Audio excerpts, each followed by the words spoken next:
আজকে বানিয়ে নেব আম দিয়ে কেক, আম আর সুজি দিয়ে কেক।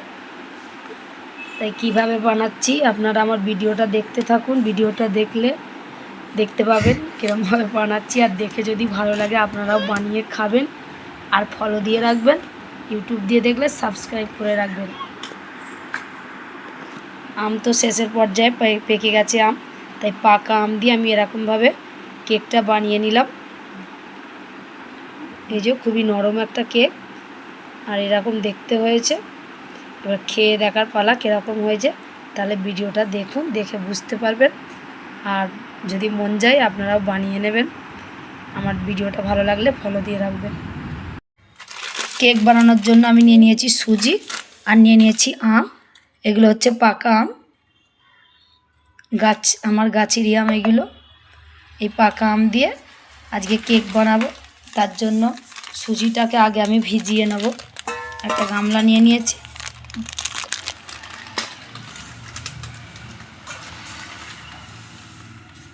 আগে সুজিটাকে জল পাল্টে পাল্টে ধুতে হবে। জল দিয়ে ভালো করে ধুয়ে নেব।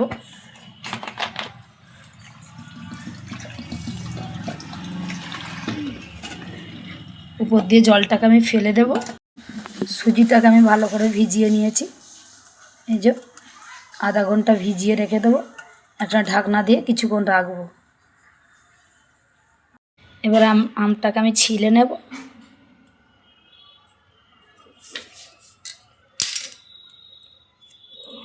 গাছ পাকা আম, ছোলটাকে ভালো করে ছিলে নেব।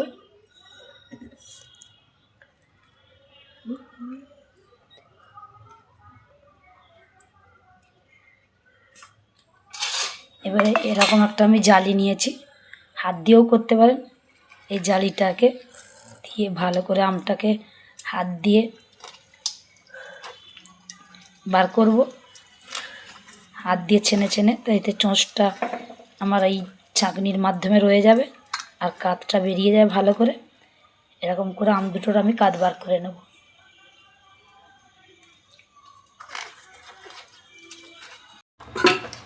এই যে এরকমভাবে আমি সব বার করে নিয়েছি। এই চোঁচগুলোকে ফেলে দেব।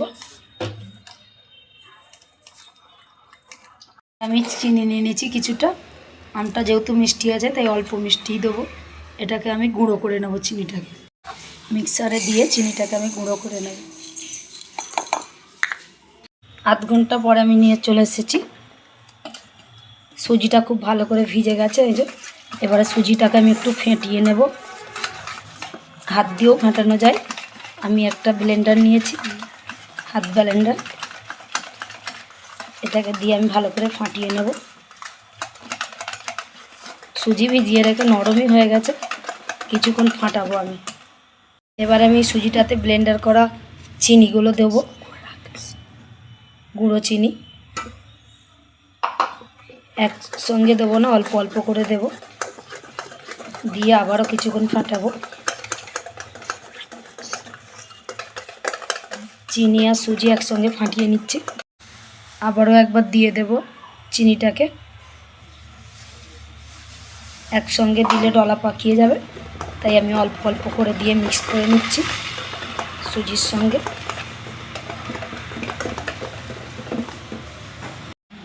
ভালো করে ফাটিয়ে নিয়েছি চিনিগুলো সব একটু একটু করে দিয়ে। এবার আমি দিয়ে দেবো অল্প একটু খাবার সোঁটা।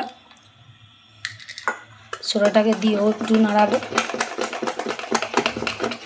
যত ভালো করে ফেটানো হবে তবে কেকটা খুব নরম হবে। আর দিয়ে দেবো অল্প একটু নুন। এবারে আমি সব মিক্স করে দিয়েছি। সবার লাস্টে দিয়ে দেবো আমের কাতটা। এই যে আমের কাতটা বার করে নিয়েছিলাম, এই আমের কাতটাকে সুজির মধ্যে দিয়ে দেব।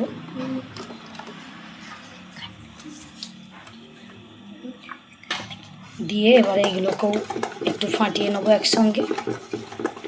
কালারটা চেঞ্জ হয়ে গেল।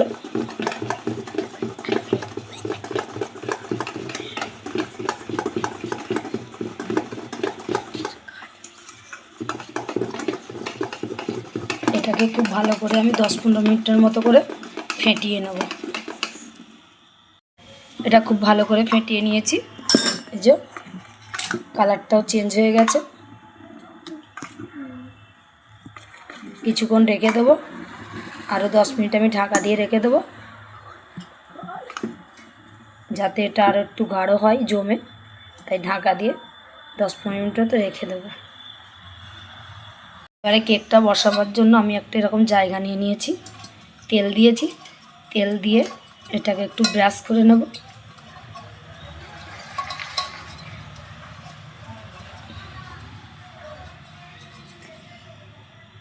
আমি তেল মাখিয়ে নিলাম। এবার একটা সাদা কাগজ দিয়ে দেব, কাগজটার উপরেও একটু তেল মাখিয়ে নেব। কাগজটাতে ঘুরিয়ে ঘুরিয়ে তেলটাকে আমি চারিদিকে দিয়ে দেব। ঘুরিয়ে হচ্ছে না, হাত দিয়েই দিয়ে দেব, কেন ব্রাশটা আমি আমের কাতে ডুবিয়ে দিয়েছি, ওই জন্য হাত দিয়েই মাখিয়ে নিলাম তেলটাকে। এবার আমি কেকের ব্যাটারটা ঢেলে দেব। আম সুজির যে কেকটার ব্যাটারটা বানালাম, ব্যাটারটা আমি সব ঢেলে দেব।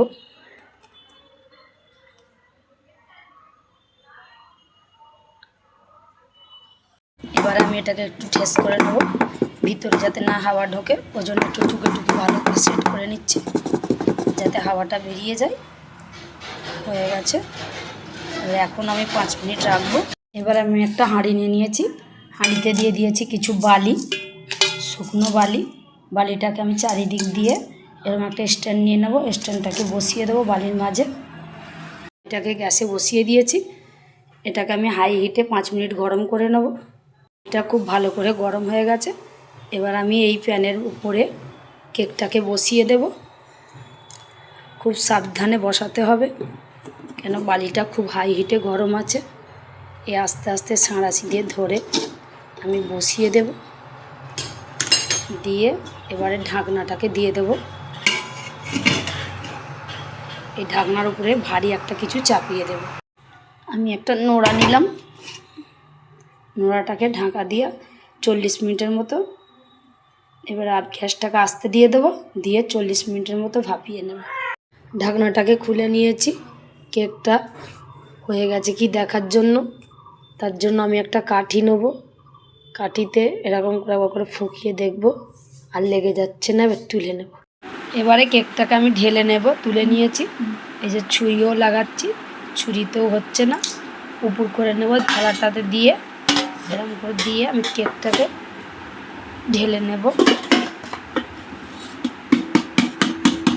এবারে কেকটাকে আমি আস্তে আস্তে কেটে নেব, সবগুলোকে পিস পিস করব। মিষ্টিটা মনে হচ্ছে বেশিই হয়ে গেছে, দেখেই মনে হচ্ছে একটা চটচটো ভাব আছে।